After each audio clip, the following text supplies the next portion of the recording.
আসসালামু আলাইকুম, কেমন আছেন সবাই? আশা করি সবাই ভালো আছেন। আলহামদুলিল্লাহ আমিও ভালো আছি। তো সকালবেলা বাজারে আসলাম। তো আজকে বাজার থেকে দেখি কিনতে পারি কিনা, কিন্তু ভালোই কিনছি।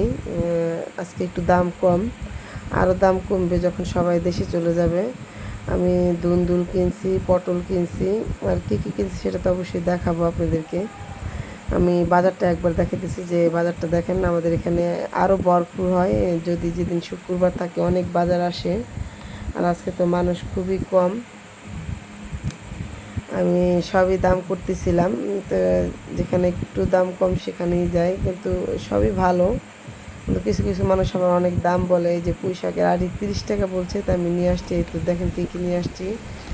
ফুলকপি নিয়ে আসছি, তারপর নিয়ে আসছি এই তো কিছু জিনিস নিয়ে আসছি। এগুলো আমি গাছ লাগাবো, তার জন্য টব আমি নিয়ে আসছি এই ঝুড়িগুলা। এই যে এগুলা দুন্দুল নিয়ে আসছি। এই তো আহ, এই তো মিষ্টি কুমড়া, লেবু, পটল, পুঁই শাক। আর এই ছাদে আসলাম, কাপড় চোপড়গুলো ভিজিয়েছিলাম, দেখছি এখন ধোবো কাপড় চোপড়গুলো। আর এই তো গাছে দুটা ফুল ফুটলো, ভালো লাগলে লাইক কমেন্ট শেয়ার দিবেন বেশি বেশি।